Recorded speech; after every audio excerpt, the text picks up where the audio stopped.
بسم اللہ الرحمن الرحیم نحمدہ و نصلی علی رسولہ الکریم۔ کل تلاوت قرآن کے مسائل ذکر ہوئے تھے۔ آج کے درس میں انشاءاللہ ایک تو فضائل قرآن کا ذکر ہوگا اور دوسرا تفسیر قرآن کرنے کا طریقہ، کہ قرآن کی تفسیر کرنے کا، قرآن کی تفسیر بیان کرنے کا طریقہ کیا ہے۔ تو پہلی چیز قرآن مجید کے فضائل ہیں۔ امام ابن کثیر 8ویں صدی کے پائے کے مفسر گزرے ہیں، اور ان کی تفسیر ابن کثیر کے نام سے معرکۃ الآراء تفسیر ہے، اور بڑی قابل اعتماد تفسیر ہے۔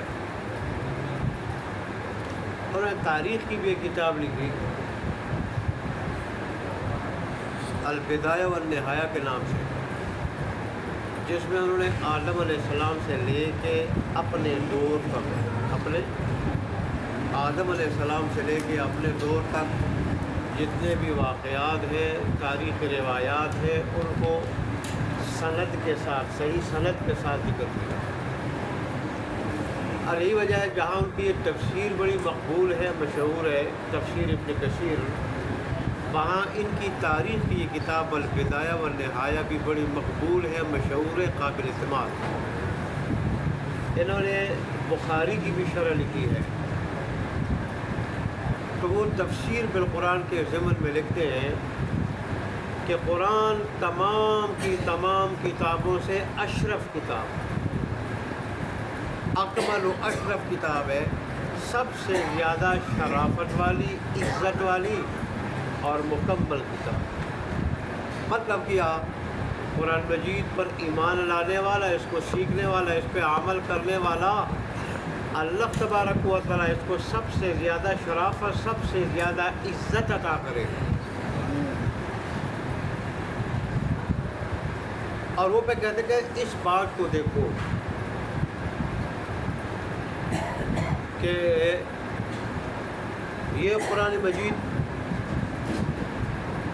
جس نبی پہ نازل ہوا، وہ نبی سارے کے سارے انبیاء میں اشرف،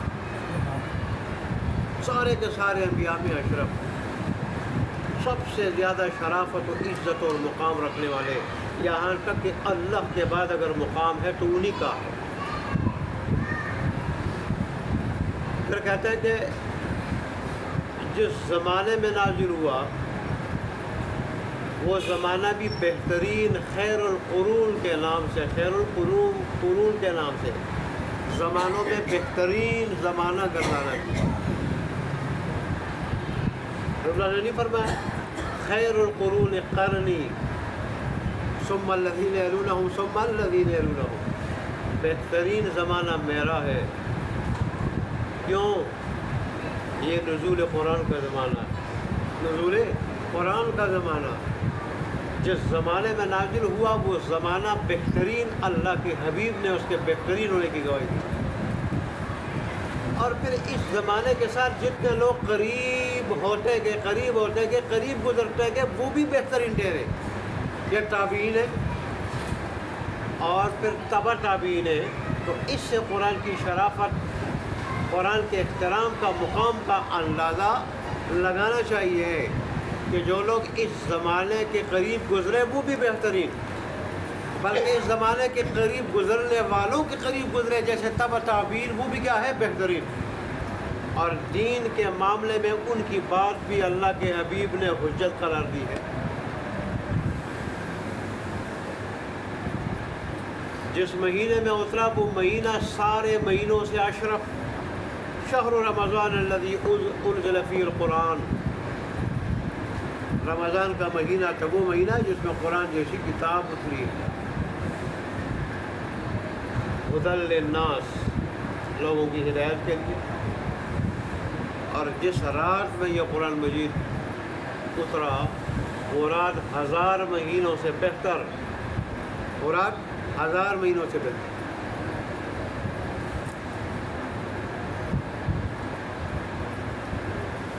جس دن میں اترا وہ دن دنوں کا سردار، جمعے کا دن دنوں کا سردار، سارے کے سارے دنوں کا سردار، اور سارے کے سارے دنوں سے بہتر و افضل اور مبارک ہے وہ۔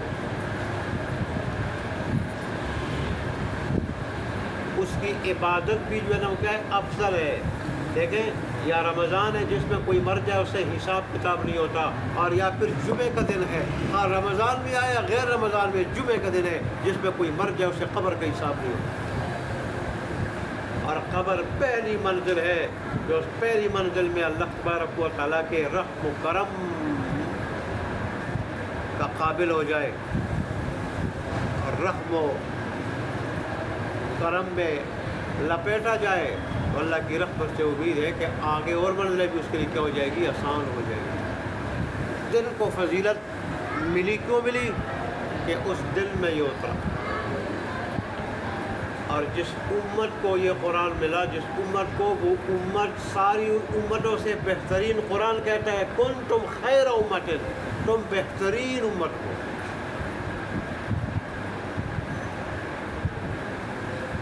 اللہ اکبر۔ اور جس خطہ میں اترا وہ خطہ بھی سارے خطوں سے بہترین۔ کہاں اترا یہ؟ مکہ میں۔ کہاں اترا یہ؟ مدینے میں۔ سب سے پہلے نازل ہوا مکہ میں، بعثت بھی رسول اللہ صلی اللہ علیہ وسلم کی جو ہے نا مکہ میں ہوئی۔ اللہ نے فرمایا ان اول بیت وضع للناس للذی ببکہ، سب سے پہلا گھر جو لوگوں کی عبادت کے لیے مقرر ہوا، لوگوں کی عبادت کے لیے، وہ بکہ بمعنی مکہ میں ہے۔ مکہ کو بکہ بھی کہا جاتا ہے، ایک معنی اس کا پکا ہے، وہ مکہ میں ہے۔ مبارکن، وہ مکہ کیا ہے؟ مبارک ہے۔ اللہ کہہ رہے مبارک ہے، جس کو رب وہ مبارک ذات، خالق مالک وہ مبارک کہے، وہ جگہ کتنی مبارک ہوگی۔ اور پھر اللہ تبارک و تعالیٰ ھدی للعالمین، وہ عالمین کے لیے ہدایت کا ذریعہ ہے۔ مکہ سارے کے سارے جہانوں کے لیے ہدایت کا کیا ہے؟ ذریعہ ہے۔ قرآن وہاں سے آیا، تو قرآن خود اشرف، ساری کتابوں سے اشرف، جس نبی پہ قرآن اترا وہ نبی بھی سارے انبیاء سے اشرف، جس مہینے میں آیا وہ مہینہ سارے مہینوں سے اشرف، جس رات میں قرآن اترا